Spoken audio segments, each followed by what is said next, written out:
Is there really such a thing as racism in South Africa? Let's start there. Hell yeah, bro. Of course there's such a thing as racism in South Africa.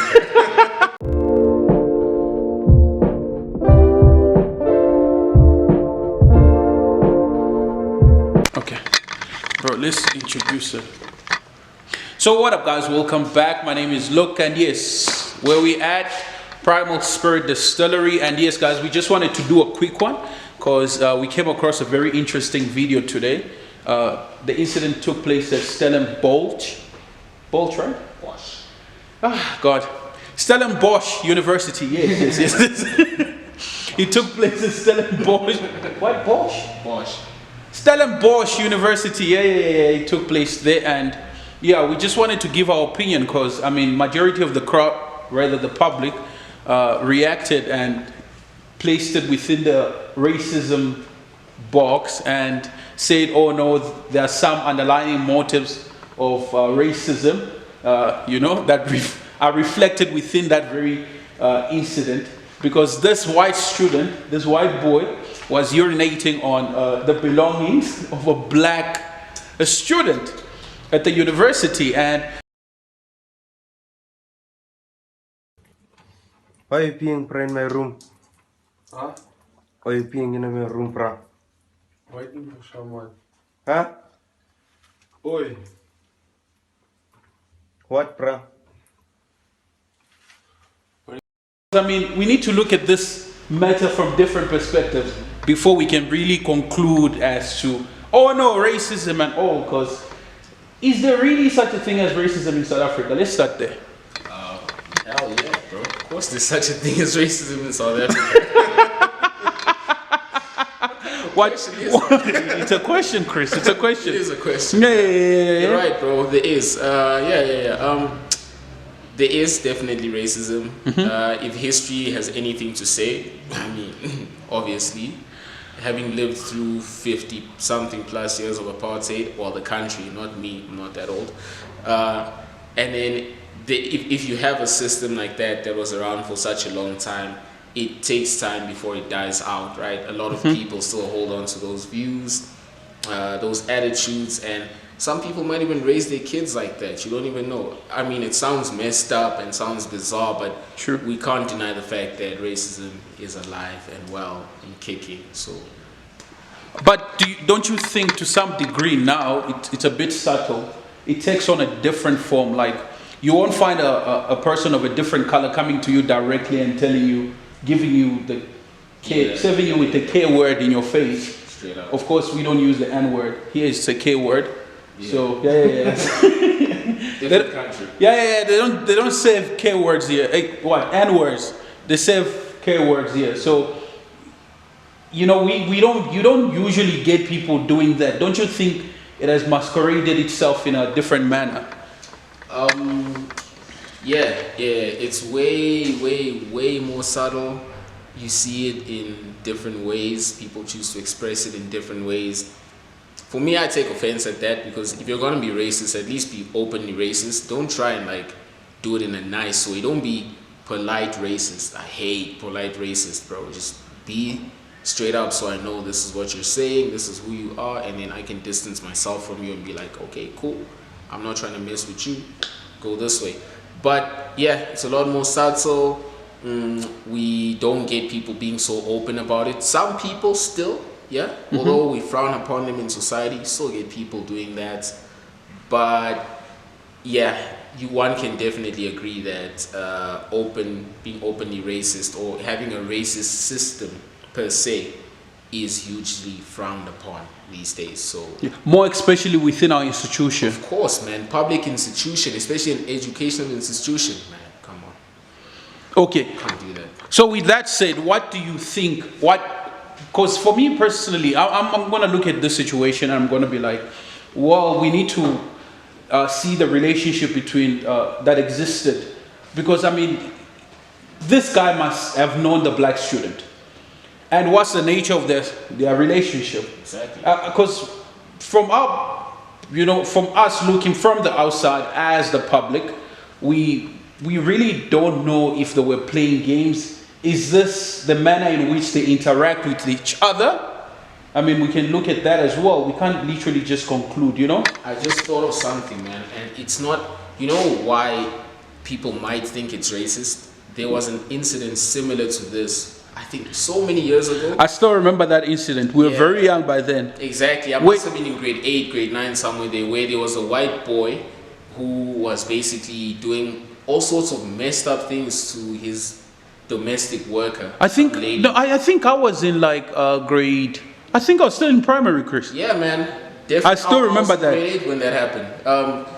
And everybody just like was very heartbroken, and they were like, "But how can you have a kid? By all counts, he was still a kid, having that kind of mentality, like towards an adult, number one, who knows she could have been a mother. She's a grown woman, bro. And they were making them run. I still remember. No, it was this. I'm talking about a different one where this dude, I think, made this woman like do all sorts of things, like No, there were a group of women, workers. I don't know if you remember the video. bro. They were workers, and they would make them like run. Then he would like pee in thingy. Then they would feed on that. They would eat. That, yeah. Okay, I know this is a bit disturbing to know, hear, yeah, that's but crazy, bro. it's a long time video. Hopefully, I'll be able to find it and just man. give. Look, if you have that happening, and then some 12 years later you're having something similar, except they're not peeing on the guy now, right? His belonging. It's not Dubai, bro. You're not peeing on anybody. But You just had to bring that up, bro. you can't forget about Dubai, bro. That name is ruined, bro. It is. Dubai.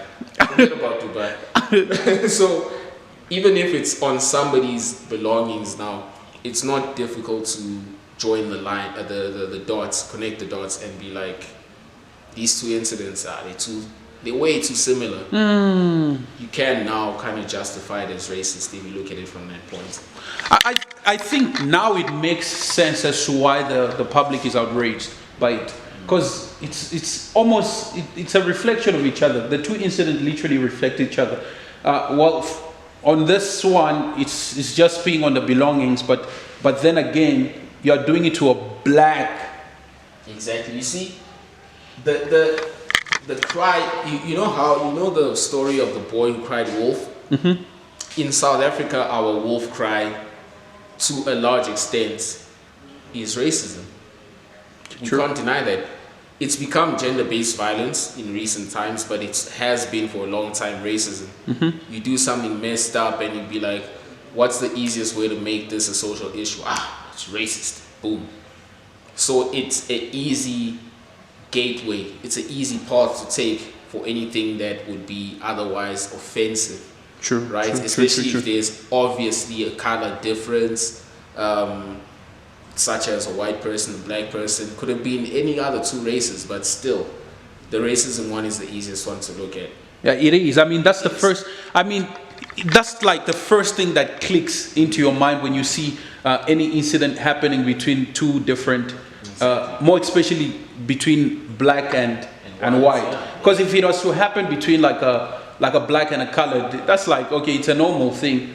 A black and an Indian person, that's like, it's still a fine thing. Racist, man. Well, to some extent, people don't really jump fast. Should I put it that way too?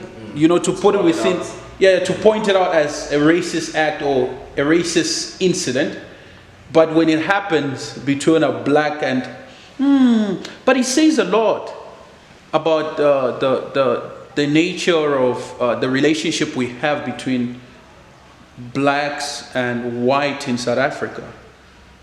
Can you say that we are more inclined to racism because there's still underlining what can I I wanted to use beef.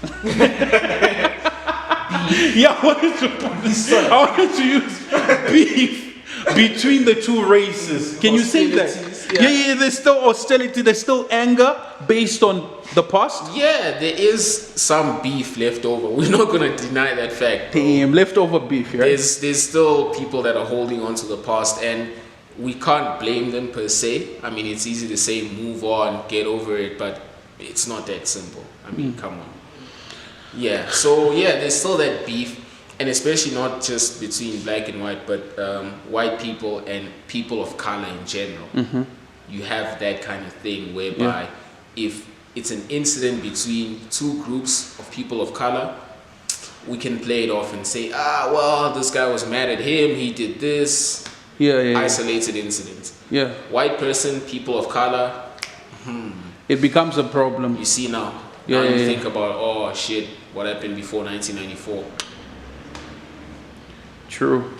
Well, guys, that's our opinion, and that's the perspectives we choose to look at this situation from. Because I mean, we can't really jump to conclude as to no, it's racism, or we just chose to look at it from different perspectives. But from my opinion, I would just say, you know, we need to really hear and look at this story from the different perspective of the student. Let him explain himself, then from there we can literally conclude as to whether this is a racist act or not. And I understand why the crowd reacted in the manner in which they did. That's justifiable, really. Exactly. Yeah, because, I mean, history says it all. So, yeah, that's my opinion. And, yeah, guys, thank you so much. Chris, final words? Nothing too much. The usual. Follow us. Drop us a like. Hit that subscribe button. You know we love you. Keep subscribing. And stay tuned for more content. Yeah, guys.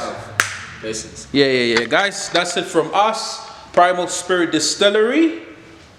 Check you on the next one. Table talk. Yes. Yeah. That's it. You can see. Don't forget. Oh yes, and don't forget to leave your comments as well. Yeah. Let us know what you think. What's your perspective on this whole issue? And I guess we'll be seeing you on the next one. Ciao.